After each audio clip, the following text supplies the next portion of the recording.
Hello guys. मेरा नाम है आजम। अंसारी कोचिंग क्लासेस बाजपुर में आपका स्वागत है। तो बिना देर किए हुए गाइस हम अपना आज का टॉपिक स्टार्ट करते हैं। हमारा आज का टॉपिक है ब्रायोफाइट्स। तो ब्रायोफाइट्स में हम सबसे पहले पढ़ेंगे ब्रायोफाइट्स का इंट्रोडक्शन। Introduction of bryophytes.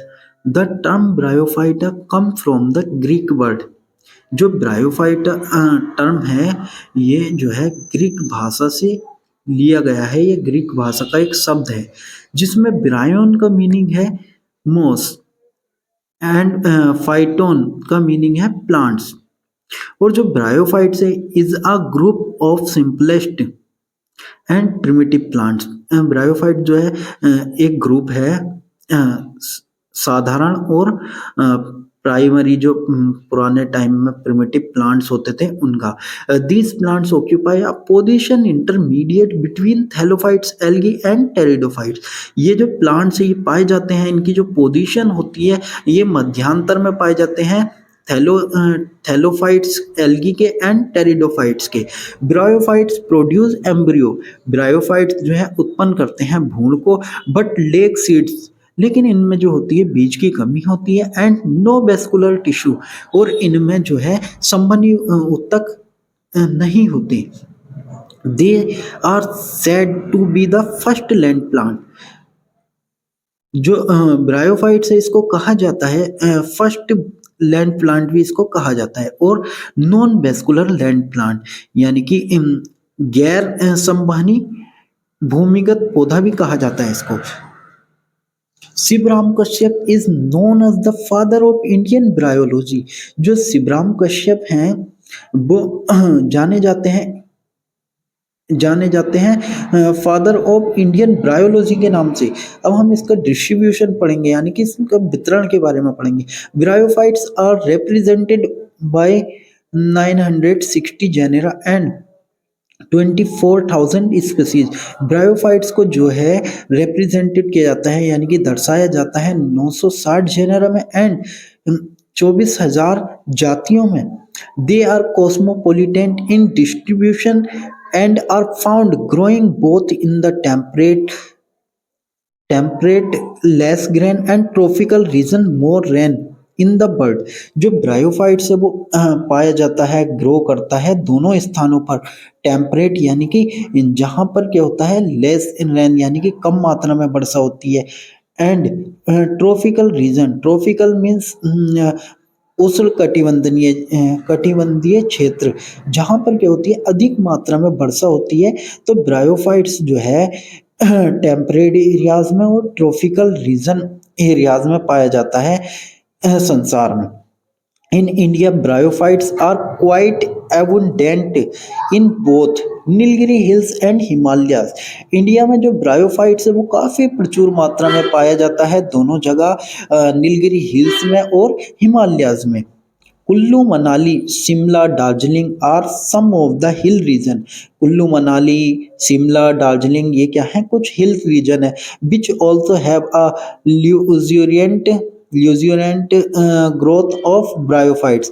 यहाँ पर जो है ये कुल्लू मनाली, शिमला, दार्जिलिंग ये कुछ ऐसे एरियाज हैं, पहाड़ी एरियाज, जहाँ पर क्या है ब्रायोफाइट्स की शानदार ग्रोथ होती है।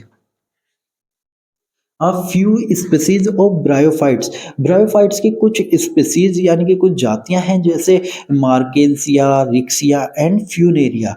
अगर इन द प्लेन्स, जो कहाँ प्लेन्स यानी कि मैदानी क्षेत्र में पाई जाती हैं, of Uttar Pradesh, Madhya Pradesh, Rajasthan and South India में पाई जाती हैं। Habitat of bryophytes. Bryophytes grow densely in moist and saltly piece and from thick carpet or mat on damp soil, rock, bark or trees, specially during rainy season. जो bryophytes है वो grow करता है नम तथा छायादार स्थानों पर और शॉर्टली पीस यानी कि छोटे टुकड़े के रूप में। और क्या करता है ये फॉर्म, ये निर्माण करता है एक मोटी कारपेट का और मैट का। ऑन डम्प सोइल यानी कि मिट्टी के ऊपर, रेत के ऊपर। बार्क ऑफ ट्रीज जो पेड़ों के किनारे होते हैं उन पर स्पेशली ये जो ऐसा करता है ये ड्यूरिंग रेनी सीजन में यानी कि बरसात के मौसम के दौरान ऐसा करता है। मेजोरिटी ऑफ स्पीसीज टेरेस्ट्रियल, अधिकतर स्पीसीज जो होती हैं ब्रायोफाइट्स की वो टेरेस्ट्रियल यानी कि भूमिगत होती हैं। But a few species grow in fresh water, लेकिन कुछ स्पीसीज जो होती हैं वो ग्रो करती हैं केवल फ्रेश वाटर में। General character of bryophyte, the general character of bryophytes is us follow. General character bryophytes के नीचे दिए गए हैं। Plant body is gametophytic independent dominant. जो प्लांट्स बॉडी होती है वो ब्रायोफाइट्स की वो युग्मकोद्भिद होती है, स्वतंत्र होती है या फिर प्रभावी होती है। युग्मकोद्भिद स्वतंत्र और प्रभावी होती है। बेयरस जहाँ sporophytic phase is short lived, यानी कि जो स्पोरोफाइटिक यानी बीजाणु भक्षी प्रावस्था जो होती है वो शॉर्ट यानी कि कम समय तक रहती है। And completely depend upon the gametophytic phase, और ये जो है यहाँ पर ये कंप्लीट रूप से निर्भर होते हैं किस पर, गैमेटोफाइटिक फेज पर यानी कि युग्मकोद्भिद प्रावस्था पर। The plant body either, plant body इनमें से हो सकती है या तो वो थैलोइड होगी, डेट इज जैसे thallus like, not differentiated into root stem and leaf, जिसको क्या है विभाजित नहीं किया जा सकता रूट स्टेम एंड लीफ में, यानी कि जड़ तथा पत्ती में जिसको विभाजित नहीं किया जा सकता। The true root are absent, जो सत्य जड़ है वो इसमें एब्सेंट होती है या उसका अभाव होता है। And the function of absorption is performed by filamentous structure is known as rhizoids। और ये जो एब्सॉर्प्शन यानी कि अवशोषण का जो फंक्शन परफॉर्म करता है ये फिलामेंटस यानी कि एक तंतुनुमा स्ट्रक्चर के द्वारा करता है, जो जाना जाता है राइजोइड्स के नाम से। राइजोइड्स को हम फॉल्स रूट भी कहते हैं यानी कि असत्य जड़ भी कहते हैं। The rhizoids are either, rhizoids जो होती है वो हो सकती है इनमें से यूनिसेलुलर और अनब्रांच्ड, या तो वो एक कोशिकीय होगी, एक कोशिकीय और अशाखित होगी, और अगर बहुकोशिकीय होगी तो वो शाखित होगी।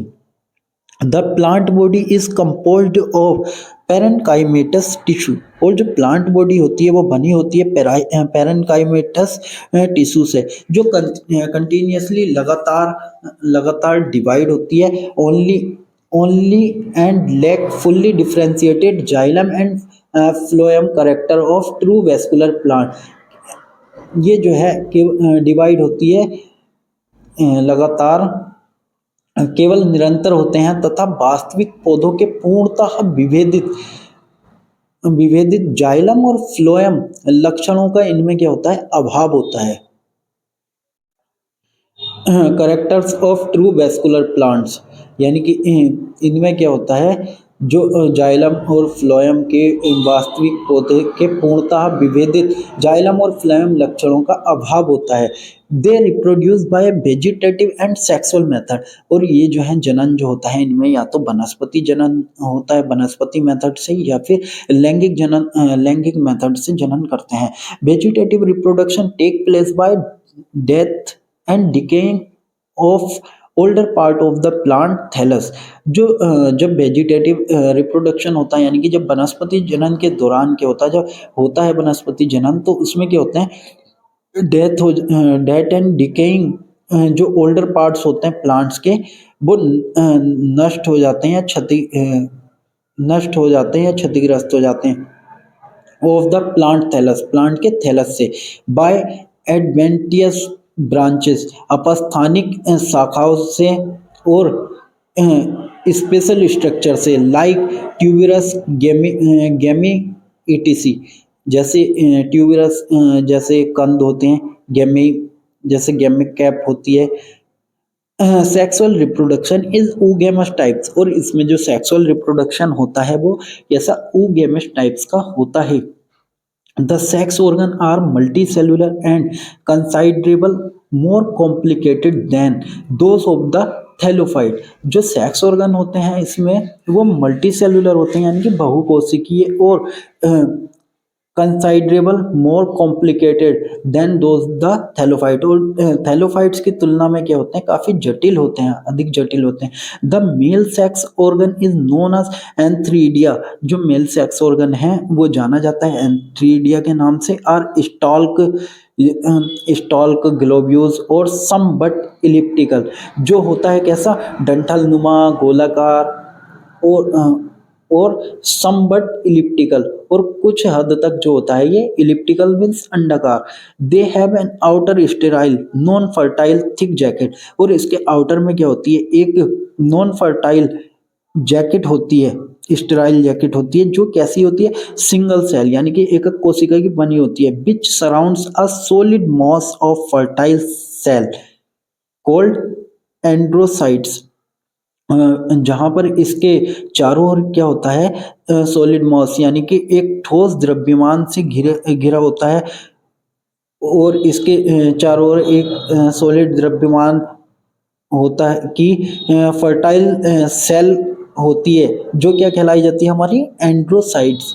The androcytes undergo metamorphosis larval stage, और जो एंड्रोसाइट्स के अंदर जो है मेटामॉर्फोसिस होता है, जिसको क्या बोलते हैं, लार्वल स्टेज, यानी कि जिसमें लार्वा बनता है, इनटू अ मोटाइल फ्लैजिलेटेड एंथ्रोजोइड्स, और क्या होता है, जो ये गतिशील होते हैं और बाइफ्लैजिलेटेड एंथ्रोजोइड्स बनते हैं। The female sex organ is known as archegonium, जो फीमेल सेक्स ऑर्गन है वो जाना जाता है आर्किगोनियम के नाम से। Is a flask shaped structure, और इसको हम क्या कहते हैं, फ्लास्क शेप्ड स्ट्रक्चर भी कहते हैं। Having a basal swollen and known as venter, और इसमें एक फूला हुआ भाग होता है अंत का, जो जाना जाता है वेंटर के नाम से। And upper elongated part called neck, और ऊपरी लंबा पार्ट जो है वो नेक यानी कि नेक के नाम से जाना जाता है। The venter and neck are surround by jacket sterile cell, और जो वेंटर और नेक होते हैं इनके चारों ओर से जैकेट होती है, स्टेराइल जैकेट और सेल्स होती हैं। Water is necessary for fertilization, जो वाटर है वो आवश्यक होता है फर्टिलाइजेशन के लिए। ऑल थ्रू मैनी एंथ्रोजोइड्स में enter the neck but only one, हालांकि मैनी एंथ्रोजोइड्स यानी कि अधिकतर एंथ्रोजोइड्स जो है में एंटर द नेक, वो नेक में एंटर कर जाते हैं, बट ओनली वन, लेकिन क्या है, केवल एक। Usually the one approach the egg, इनमें से जो है केवल एक ही पास जाता है, किसके, एग के। फ्यूज विद द एग, और एग के पास जाकर एग के साथ क्या हो जाता है, फ्यूज हो जाता है। And to form a diploid zygote, और द्विगुणित युग्मनज का निर्माण करता है। तो गाइस ये था हमारा आज का टॉपिक। आशा करता हूँ कि आपके समझ में आया होगा। अगर आपको अच्छा लगा हो तो चैनल को लाइक करें, कमेंट करें और सब्सक्राइब करें। Thank you.